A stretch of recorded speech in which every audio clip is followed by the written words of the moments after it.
I'm Heather.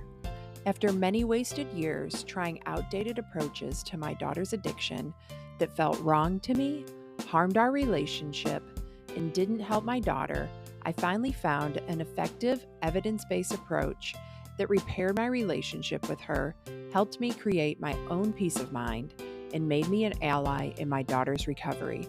I teach you a loving and compassionate approach to help you encourage change and create connection. Addiction impacts the entire family system. Family recovery is the answer.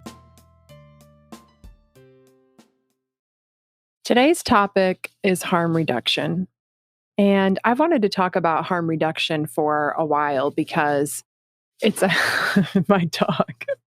It's like 8:45 at night and she gets really rambunctious when we work past 8 p.m. She is just this is past her working hours and she's letting me know. So I'm going to keep going. She's running around and being rambunctious with a toy. But I wanted to talk about harm reduction for a while because it's a helpful concept and because of my initial reaction to it. I reacted to it with judgment because I saw it as permissive. I was looking at it from a place of fear and control because that's where I was in my journey when I found out about harm reduction. My lens had not changed yet. I wasn't in that compassionate and understanding place. And it was not easy for me to make that change. There was always doubt there in different situations. And I want to remove as much of that judgment and doubt from the situation for you as you listen to this. What we're going through and what our kids are going through is hard enough without constant self-doubt. And we need tools that work. So hopefully this episode helps you with that. According to harmreduction.org, harm reduction incorporates a spectrum of strategies that include safer use, managed use, abstinence, meeting people who use drugs where they're at, and addressing conditions of use along with the use itself. Because harm reduction demands that interventions and policies designed to serve people who use drugs reflect specific individual and community needs, there is no universal definition or formula for implementing harm reduction. However, National Harm Reduction Coalition considers the following 8 principles central to the harm reduction practice. Number 1, accepts for better or worse that illicit and illicit drug use is part of our world and chooses to work to minimize its harmful effects rather than simply ignore or condemn them. Number 2, understands drug use as a complex, multifaceted phenomenon that encompasses a continuum of behaviors from severe use to total abstinence, and acknowledges that some ways of using drugs are clearly safer than others. Number 3, establishes quality of individual and community life and well-being, not necessarily cessation of all drug use as the criteria for successful interventions and policies. Number 4, calls for the non-judgmental, non-coercive provision of services and resources to people who use drugs and the communities in which they live in order to assist them in reducing attendant harm. Number 5, ensures that people who use drugs and those with a history of drug use routinely have a real voice in the creation of programs and policies designed to serve them. Number 6, affirms people who use drugs themselves as the primary agents of reducing the harms of their drug use and seeks to empower people who use drugs to share information and support each other in strategies which meet their actual conditions of use. Number 7, recognizes that the realities of poverty, class, racism, social isolation, past trauma, sex-based discrimination, and other social inequalities affect both people's vulnerability to and capacity for effectively dealing with drug-related harm. Number 8, does not attempt to minimize or ignore the real and tragic harm and danger that can be associated with illicit drug use. If you noticed as I was reading the harm reduction that it is not black and white, right? It's not one size fits all. And that's what I like about it. It's realistic, respectful, and compassionate, and it's focused on safety. And so that brings me to telling you about today's guest. I met her during a training that I took last month. It was the Invitation to Change workshop. And Invitation to Change is similar to craft. And I was drawn to Laura's compassionate approach to helping families with their loved ones' addiction. So I reached out to ask her to be on the podcast to talk about harm reduction today. Lara Okoloko is a licensed clinical social worker in Washington State. She has a private practice working as a family therapist. She also teaches Master of Social Work students and supervises new clinical social workers in the field. Before working as a therapist, she worked as a medical social worker and a social worker with people experiencing homelessness. In her therapy practice, she focuses on working with families who want to help their partners or children of any age find healing from substance use problems. She uses an evidence-based counseling practice called community reinforcement and family training, an alternative to confrontational interventions or Al-Anon. She is also a certified craft trainer. She advocates for any approach that helps people stay safe, improve their quality of life, and recover, including harm reduction. She has a real passion for improving the field of services for people with addictions. Like other medical and behavioral health issues, she says that people with substance use disorder deserve access to high quality, dignified, and respectful services for themselves and their families. Her work is also shaped by her alliance with intersectional feminism and her commitment to an anti-oppressive practice. I hope you enjoy our conversation that you're about to hear. And more than that, I hope that it removes some of the doubt that comes up around safety and compassion. When you're done listening, make sure you check out the show notes for links to everything that we referenced in the episode and also Laura's website. Hi, everybody. We have a new guest on the episode today.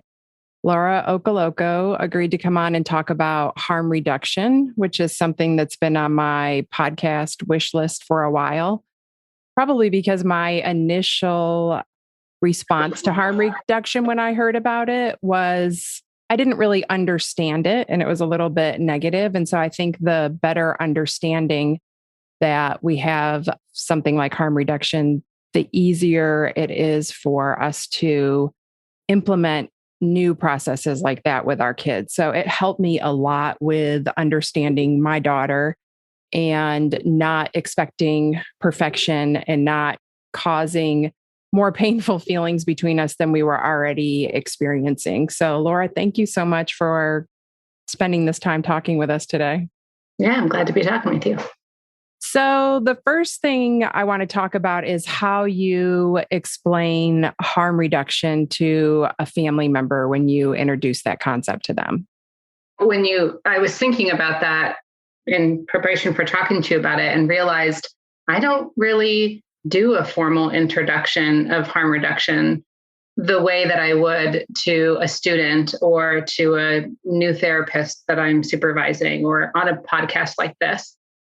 That usually I'm saying something about harm reduction to help a client of mine understand maybe why I'm answering a question the way that I am. And my answer is usually very simple. So I might say something like, I believe in harm reduction, and that's why we're going to prioritize safety here over strategy. So I might say something very simple like that, or whatever is relevant to what we're talking about. That I might talk about why we're going to take a respectful approach and respect someone's boundaries or rights.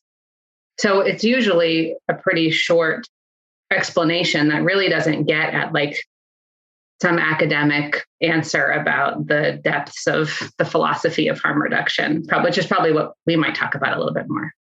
Yeah, my introduction to it was there's two things that I really remember. One was my daughter was on probation, and the person that she reported to, I don't want to call him a probation officer because she was a minor and it was just, she was just refusing to follow directions. So they started putting her on more and more restrictions, but she had to do twice a week drug tests. And he was the first one to really tell me about harm reduction. And his explanation was just that they wanted them to use less. They didn't expect full compliance or totally clean drug tests every time. Which he said that to just me, not in front of my daughter, because they tell them the expectation is 100%. So that was like the first time it opened the door about it a little bit to me. So that opened my mind to it. And then the next time was hearing about a needle exchange, which I didn't have such an open mind about. Because to me, it felt like initially, like it was saying that it was okay, right? Instead of the safety aspect, like you were just talking about, like down the road when my daughter had more infections and she ended up in the hospital from injecting and reusing the same needle, I started thinking about it a little differently. Like, okay, well, maybe this is really important. And then, of course, after my daughter died, there was a thought, well, if she had been able to use safely somewhere with somebody around who had naloxone, she might still be alive. And so that safety aspect now have a totally different place in my heart with these realizations along the way. So if we can help somebody realize sooner today, yes, I would say that actually that issue, my kind of description of harm reduction is usually just that piece, is just clients hearing me say, we're going to prioritize safety first. And that's usually kind of the only thing initially that people might kind of hear me say that they think maybe there's something behind that other than just prioritizing the person's safety. But I think you're talking about some of the common resistance to some of those ideas, that to provide for someone's safety means that we're approving or encouraging a certain behavior. And so I found it helpful in my own learning about harm reduction is to think about the parallels in other areas of public health or safety, because it's much more intuitive sometimes in some of those realms. So for example, wearing a helmet is a thing we do when we're doing risky activity. And would it be safer to never ride on a skateboard or motorcycle or bike? Yes. But if someone's going to choose to do that risky activity, then we want them to wear a helmet. And that doesn't mean that we think that it's good to be reckless. Seatbelts are another example of that. Condoms are another example of that. There's lots of examples of things that we promote people to engage in safer engagement of a potentially risky activity. And so I think sometimes broadening our concept of harm reduction helps it to make sense a little more. Yeah, I really like that concept of thinking about it, relating it to other things that aren't, so we don't have such an emotional attachment to, and maybe there's not the stigma related to it. I think that helps. And also just, again, the thinking about the safety aspect of it makes it simpler for me. So is that really the hardest part about introducing harm reduction to family members? Is it the stigma and the beliefs about addiction, I guess? Or maybe like, I just hear this over and over again from parents, is just everything is the fear of, oh my gosh, am I enabling by doing this? Yeah. And that's such a big question that people have about being really scared that they're enabling, which kind of underneath that, I think, is ways that people get blamed for the addiction that a loved one has. And it's kind of like a backdoor way of blaming people. And so even bigger than harm reduction is this like bigger idea of like, what does that mean? What does enabling mean? And how does one know that they're doing it? And is it a good or bad thing? Is it always bad? And the way that I address that issue with my clients is to really ask them to finish the question of enabling what? Because the important part of that question is the behavior that you're enabling. Is it a behavior you want more of or a behavior you want less of? So if you're giving your kid a ride to their outpatient sessions, Are you enabling? Yes. You are enabling, making able for them to go to those meetings. Is that a behavior you like? Yes. Okay. Then you can keep doing that if you want to. You're not obliged to do it. You could say, no, I'm not going to give you a ride, but you're enabling a behavior you are wanting them to engage in. So, and on the other hand, if you're enabling, helping to make able a behavior you don't want them to do, you might consider not doing that one. You might consider picking other helpful behaviors rather than that one and helping your loved one in a different way. Yeah, I agree. When you think of it more like, okay, what do I want to positively reinforce versus fear of what I'm enabling? Because every time you think of enabling, I feel like people convince themselves that anything could be enabling. So when you think about like, okay, what do I want them to do more of? Then it makes it a lot easier to decide. It's just so condemning. Yes. And I think it can get in the way of families being loving and kind and present and in relationship when we have these kind of broad ideas of things to avoid and we don't get into some of that nuance of some of those terms. And as a family therapist for people with substance use problems, I don't want families to stop being helpful or kind or present or in relationship with one another, because family relationships are protective. It's an important protective factor for vulnerable people. Yeah, absolutely. And I love the kindness aspect of it as well. Let's go back to can we talk about a couple other examples of harm reductions when it comes to abusing substances? So I think there's kind of two realms of harm reduction. There's really where most of harm reduction lives, which is in services provided directly to people with substance use disorders, and which are not the services I'm providing because I'm working with the family members of people with substance use disorders. And harm reduction for families is a much lesser written about topic, covered topic. It's kind of on the sidelines of it. And so I don't want to ignore kind of the main parts of harm reduction, which is those services directly to people. But for the family side of it, to me, harm reduction for families looks like if your loved one has an opioid use disorder, then learning about overdose and how to recognize signs of overdose, having Narcan at your house if the person lives with you or spends time at your house. Providing stable housing is a harm reduction tool. Anything that makes people safer, even if they're not yet ready to be in treatment, even if they're not yet ready to change their substance use patterns, even if they're not yet ready to quit. So other things family members can do that are, to me, harm reduction is to be willing to continue to pay for health insurance or help your loved one get signed up with Medicaid or pay for co-pays or anything that removes barriers for your loved one to engage in healthy activity or treatment activity.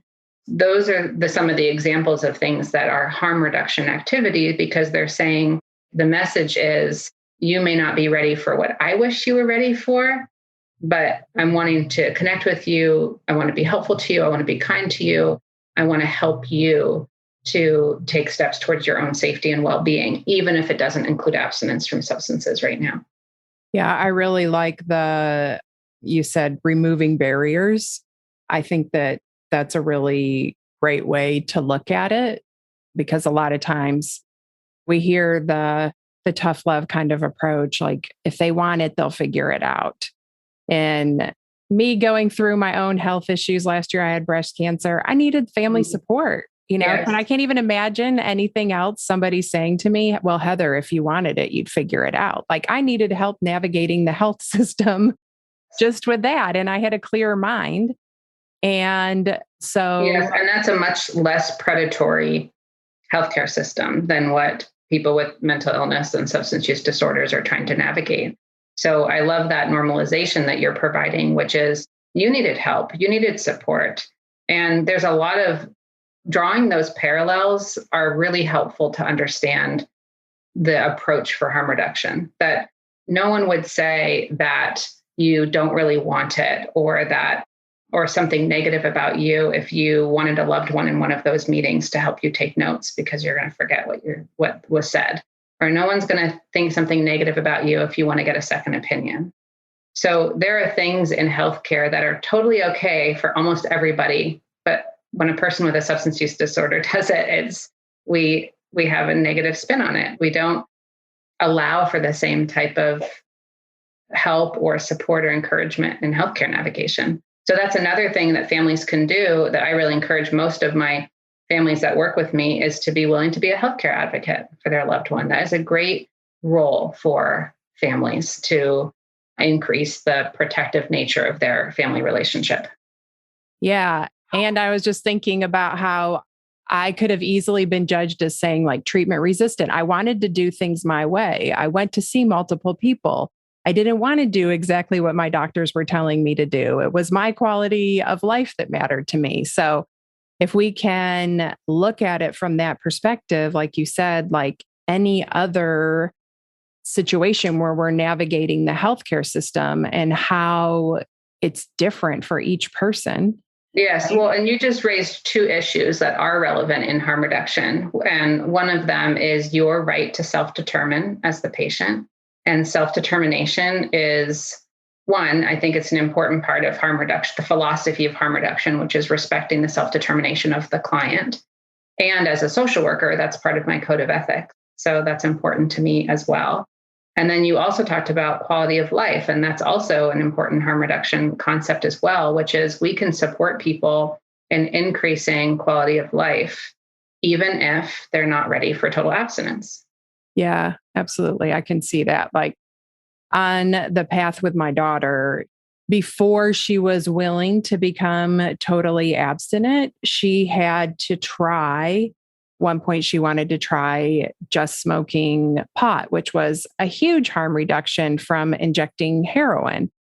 And I did not feel that that was what was best, but I had to allow her the dignity of figuring that out for herself. I can't imagine what it's like to face the thought of, I can never do this again. I'm never going to be able to use any substance without some resistance to it or some desire for trial and error. So I had to give her the dignity of figuring out that that didn't work for her and that she had to take it one step at a time on her own path. Yes, you're doing such a good job of covering all the harm reduction topics, which is respecting the dignity of each person, of starting where the person's at. So, which is an important concept here, which is rather than saying, here's the bar you have to jump over, it's really high up here. And if you don't jump over it, then I know that you don't mean it, or you don't want it, or you're not willing. But instead to say, let me come meet you where you are, and then let's see where we can go from there. And so to me, it's really immoral, unethical, wrong to meet someone who says, I would like to, for like your example, I want to reduce or eliminate my opioid use, but I'm going to continue my cannabis use. And to say, I'm not willing to help you until you're willing to do all the things I want you to do. I'm going to provide you no assistance whatsoever with the life-threatening issue that you have because I have an objection to your cannabis use. I mean, I just can't understand that approach to helping people, rather than to say that is a great goal. And that goal really reduces a lot of harm and potential risk in your life. So I would love to help you with that and support you in that. And maybe that person will decide later that their cannabis use causes problems in their life and they'd like to look at that. Or maybe their cannabis use doesn't cause problems in their life. Or maybe it causes problems in their life and they don't want to look at it. They have a right to all those things. Yeah, absolutely. And I can't imagine any other condition that somebody would be dealing with that they would be told, oh, there's only one way that will help you, or you have to do it this one way. I had a friend from the Safe Home podcast. She wrote a post one day about her son experienced that, where he was told unless he totally quit everything, they wouldn't help him. And she was like, can you imagine if somebody was diabetic and we said, unless you quit eating sugar, we won't give you insulin or we won't do anything to help you. Like, it's unimaginable. Yes, those are great parallels. Similarly, with just about anything, if we take depression, for example, that a lot of people experience, we know that medication can be very helpful to some people with depression. And also, if you don't want medication, I can't imagine being told you're not allowed to try talk therapy, if you're not willing to do the medication. So there's lots of other places where we have choice as the patient about what care we want to engage in, what our goals are. And so these are important parts of harm reduction, which is to start where the person's at, to do what works, to prioritize safety, to understand the client's goals and to work for the client's goals rather than your own, to, as you said earlier, about being able to take one step at a time, as you start where someone's at, to walk with them. Whatever steps they're willing to take, we'll do those ones. And often, change begets change, and momentum often causes more movement. And so that's great. That's often the path that people take to. Some people may start in kind of more traditional harm reduction approaches, end up deciding that abstinence is best for them or not. And that's fine too. So can you give some examples of some harm reductions for the person with substance use disorder because I know as a parent, without specific examples, our brain's going to go to, is this right? Is this okay? So can you give some specific examples of that? So for the person with the substance use disorder, harm reduction services are really anything that, one, has embodies the philosophy of a respectful, compassionate, pragmatic approach. And so that can include things like the examples you gave, like clean needle program or needle exchange program. Or it could include, if we think really broadly, it can include someone engaging in healthcare that doesn't include direct services for the substance use disorder. For example, having a wound or abscess looked at by a doctor, or psychiatric meds for other things that the person's experiencing. There also is a whole world of harm reduction psychotherapy, which is in the harm reduction umbrella, but is, what we would think of as like talk therapy with the harm reduction philosophy. And so there's a few authors who have written about harm reduction psychotherapy and have good books on that, if there are people listening who are therapists or counselors themselves that want to learn about it. But essentially, if you were looking for a harm reduction therapist for a loved one, you would be looking for someone who is knowledgeable about substance use disorders, has a warm curiosity about where the person's at and how they experience their relationship with substances, and wants to work with someone wherever they are on the change spectrum in a respectful way. I didn't even know about that, because from what I have heard, in some ways, I know that therapists will not see somebody if they are using, right? Yes, that's true. A lot of people, I think we've had a long history of abstinence-only services really being the standard of care. And I think that has begun to change. But I think it's made us feel that it's okay to tell people that we're not willing to work with them unless they're willing to work on our goals instead of their own goals. And I think that's been accepted for a long time. So I don't think that's okay, but I think that's been the standard for a long time. Yeah, I agree, because you need tools in order to quit or reduce substance use. And how are you supposed to do that if nobody will work with you to give you the tools that you need? Yeah, this substance use disorders is one of the few things that, to engage in therapeutic services, people often have to promise to not do the symptoms in order to get the help to reduce the symptoms. We don't really do that anywhere else. And so I think there's still, that really comes from kind of the moralistic beginnings of what passed for therapeutic services for substance use disorders, and still is like embedded in our treatment world in a lot of ways. So how does the harm reduction approach help with stigma? In the broad sense, I think it helps with stigma because we are doing the opposite of what stigma tells us to do, which is to judge, to stereotype, and to reject people.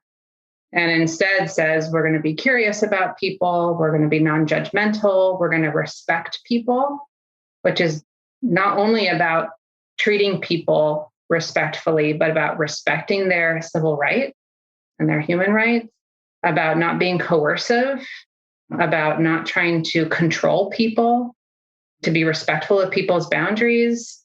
I think at its essence, it fights stigma to say, we're not going to treat people like second-class citizens. We're not going to treat people like unworthy beings. We're not going to treat people like they are unworthy now, and it is only through abstinence that they are going to be redeemed and become worthy people. They're worthy people now. They're deserving of respect and dignity now, regardless of what their relationship is with substances. Yeah, I love that. And I've heard you say compassion and respect several times. And I think that that's so important because it's really often left out of the equation, and it wouldn't be acceptable under any other circumstances to not have a compassionate and respectful approach. But for some reason, that's what's happened over time. And I think that this conversation can go a long way to help make it more comfortable.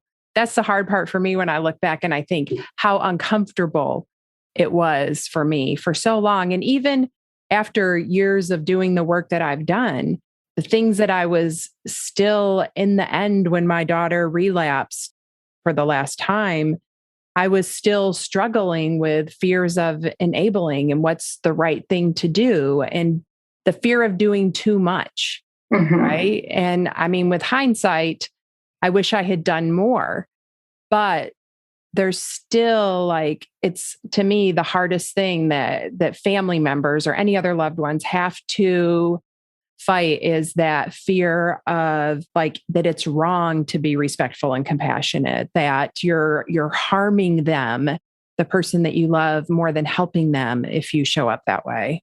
Right. Well, and I think what you're saying is really important because I do think this approach does require, whether you're the parent or family member, a loved one, or whether you're the therapist, it does require managing your discomfort. And so I can understand why, although I don't think it's right, I can understand the draw to work with a philosophy that says, when your behavior makes me uncomfortable, I'm going to tell you I'm not going to see you anymore until you stop that behavior. I think it is harder to be with people in relationship with them when they are suffering and when they're really challenged, and to be there. Compassion, by definition, is painful. It is to share in people's pain and to feel for people. And I think we use judgment and rejection and termination from services. We use all those things in a lot of ways to manage our discomfort. And there's one of the kind of founders, leaders, important people in the harm reduction world are two people in San Francisco, Pat Denning and Jeannie Little. And I can't remember who it was. One of them was on a podcast that I listened to years ago, and the interviewer had asked them a question about, well, something along the lines of, how do you manage when the people that you're trying to help are doing scary, dangerous things? And her answer was something like, it's exactly that. I have to manage myself first. I have to manage my own feelings and reactions first. And so when I think about my work with family members and how does this apply to like the parents of someone with a substance use disorder, a lot of my work with the family member is about learning the difference between having boundaries, which is about me, versus controlling somebody else's behavior. Because if people can learn to know that difference and to understand what your own boundaries are, then you can still care for yourself, which is about boundaries to me is about knowing where your limits are. And you can know it's okay to have limits as a family member, to say this is too much for me, or I can do this for you, but I can't do this for me. It's too distressing to me. And that's not the same thing as saying you have to. If you don't, I'm going to punish you in some way, or to try to control the other person, but to say, I can respect your decisions to do certain things, do or don't do certain things you're deciding, but I get to decide for myself what I can tolerate and where my limits are in this relationship. Absolutely. And I love what you said about discomfort. I think that that's like the number one skill that I had to develop as a parent was just the tolerating my discomfort without reacting to it, with being able to take my time and have a measured response instead of a reaction that I regretted, and really not expecting her to fix my discomfort. And I mean, and that's something that's similar. I like to see our similarities that we have with our loved one is they have struggled with their discomfort, and the substance abuse is what relieves that for them. And, we're just doing different things to try to relieve our discomfort. And it's both of, unless we're able to tolerate our discomfort, what we're doing is not helping. And so, and that's the human condition for all of us. We don't want to be in pain. We don't want to be uncomfortable. And we develop all kinds of methods of coping with that, avoiding it, soothing it. Like we all do that. There's a lot of things about addiction that we can all relate to. Yeah, absolutely. But when we can see that, instead of focusing on how bad and wrong, different it is, that we can see those similarities, it helps bring down some of the emotions so that we can think and reason through it. So, what do you think the hardest part is for parents or loved ones when it comes to opening up to the idea of harm reduction? I think there are some pragmatic difficulties. I think it can be hard to find support when you're trying to use a practice or philosophy or approach that doesn't feel like the mainstream thing. And so I think that's a difficulty for people. So some places where people can find support are in looking for example, a Smart Recovery Family and Friends meeting or craft-based support groups for families from the website Helping Families Help. I think those are some alternative places that people can go to try to find community, which are not explicitly harm reduction spaces, but they are kind of respectful, pragmatic, compassionate approaches that don't have that are not built around detachment or hard lines. And so finding support so that you don't feel like you're doing something that feels like it doesn't have, that there aren't plenty of people out there that are using these approaches. And so I think community is important. And I think it can also maybe be helpful to just read about some of these approaches and how they are effective. And so even if you are don't live in the academic world and you're not a researcher and you don't have all these paid journal subscriptions to read those articles, you can go on Google Scholar and you can access millions of journal articles and at least read the abstracts. And so I think that's a way that people can also kind of fact check for themselves to say, these might seem like radical ideas because they're different than the mainstream, but they're really not that radical, especially if you're in the kind of healthcare research world where it's pretty accepted that these are helpful practices and effective practices. So I think those things are helpful. Getting support for yourself so that you can work through some of the things that we've talked about. What are the questions that come up for you as you're trying to help in this different way? And especially this piece about boundaries or limits for yourself, because I really believe that good boundaries, which again is not about telling other people what they have to do, but about knowing ourselves and our own limits, that good boundaries help us to avoid burnout. And when we burn out of relationships, we cut people off to feel better. Good boundaries help us to act in our own integrity in the relationships we're in. And good boundaries help us to avoid being resentful. And resentment's awful for relationships.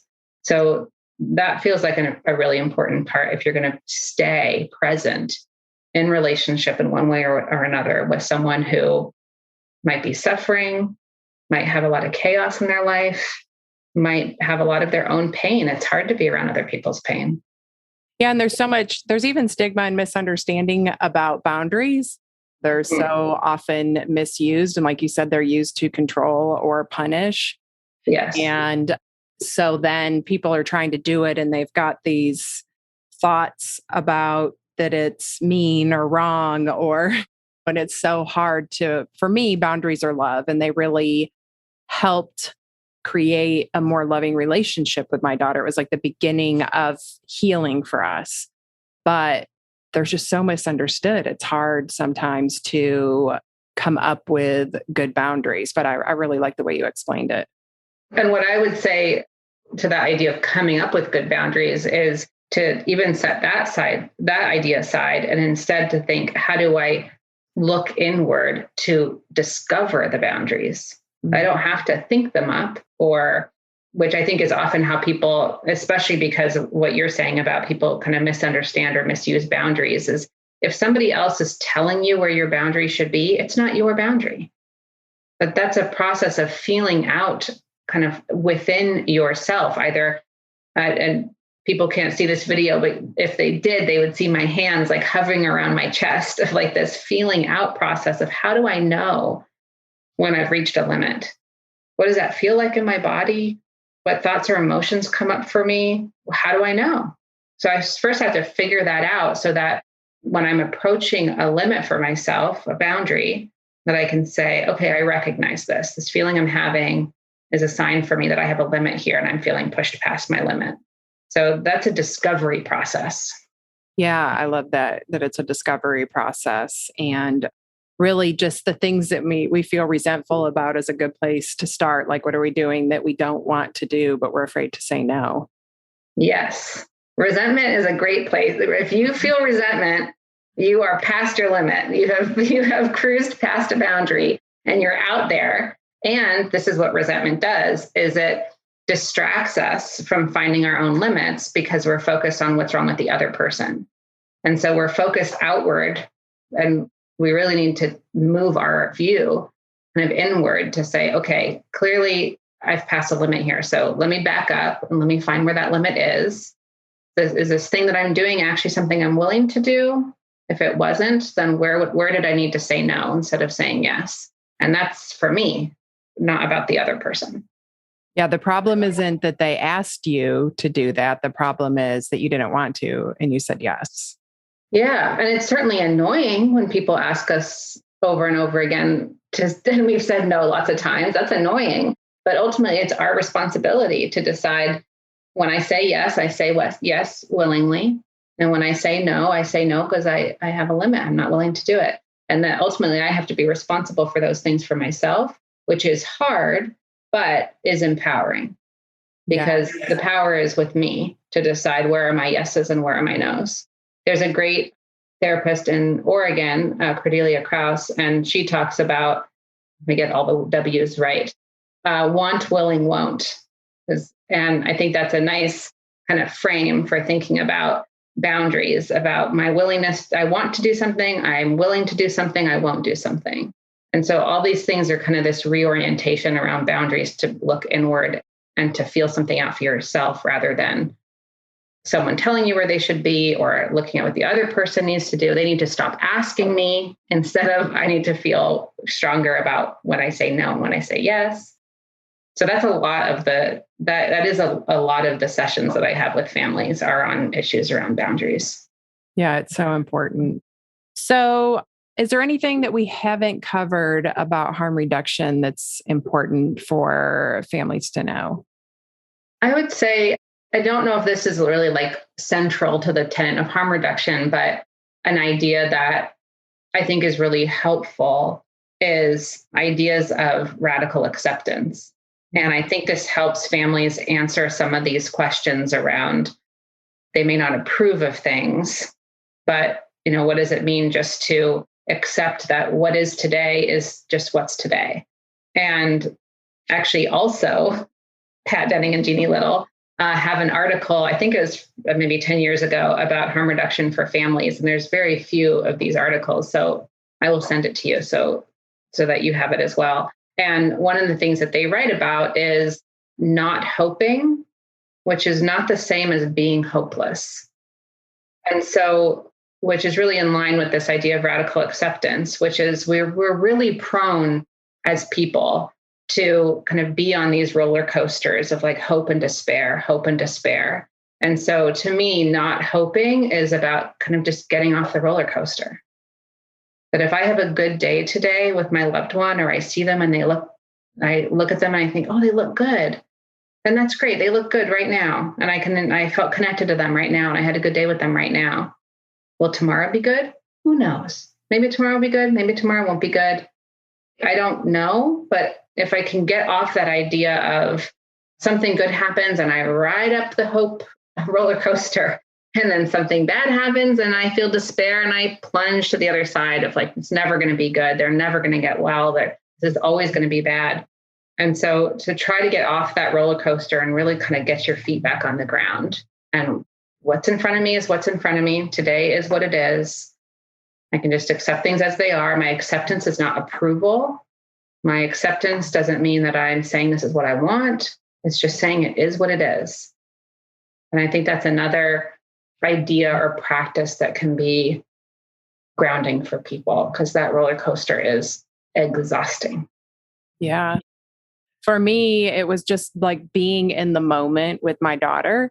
I wasn't being in the moment with her if I was judging every single thing she did. Does it look like this is leading towards sobriety, or does it look like this is leading towards more use? Like, I'm not in the moment with her, enjoying her presence, if I am trying to figure out every single thing about every day, like you were saying. And then that's what would get me on that roller coaster, was just trying to figure out every little move and what does this mean and but instead I could just be present with her and love her in that moment and be really full of gratitude that it was a good day, and not try to figure out what it meant. Like all of those other things you were talking about really take us out of just being able to enjoy the moment and the person that we're with as they are. Yes. And that's real acceptance. Yes. And if there are people listening that are not listening as therapists or counselors, but listening as family members, that I really encourage them not to have so much judgment about themselves in this process, to have compassion for themselves. Because a lot of what is written about harm reduction is written for therapists, counselors, doctors, helpers. And those are not people. The people who they're working with are not their beloved partner or child. And there is an amount of distance that we get to have as therapists, as practitioners, and that I do love the people that I work with. I care for them and I love them. They're not my family members. I don't live with them. They're not my children. So there's an objectivity, which we can't really have, but we can move towards it, hopefully, that we have with clients that we don't have with our family members. And so these ideas are hard to practice. It's really hard to not want to control when things feel out of control in our own homes. It's really hard to stay off that roller coaster when we're not just going to like write our note and put it down for the day and then go home. So I just really encourage people to have compassion for themselves in this very hard process of staying present and staying in loving relationship with compassion, because compassion is sometimes about sharing that pain, and that is so hard for families. And so that's my encouragement, is to be compassionate with yourself. Yeah, thank you for that. That's so important. This is hard, and there's no easy answers. There's no one size fits all answers. We're trying to figure it out every step of the way as we go. And we really do have to move through that with a lot of compassion for ourselves, that what worked yesterday might not work tomorrow. We're always thinking on our feet. It is not easy. We really have to give ourselves a lot of compassion for the situation that we're in. So thank you so much for your time. I really, really appreciate everything that you shared. I think that it will be really, really helpful for any parent that is struggling and it's hard to go against the grain and go against all of the things that people are telling you and all of the bad advice that we get as parents, and even some of the advice that we get from the professionals that doesn't feel right. And we have to go against something like that. So I really appreciate your respectful, compassionate approach to helping parents or family members and their loved ones that are struggling with addiction. Yeah, thank you for having me on to talk about it. And I love what you're doing with your journey and having this topic on your podcast. Thanks. Thank you for listening to this episode. If you want to learn more about my work, go to heatherrosscoaching.com. If you want to help other parents who are struggling with a child's addiction, you can do it 2 different ways. First, you can share the podcast with them directly, or you can share it on your social media. Second, you can leave a review. Talk to you next week.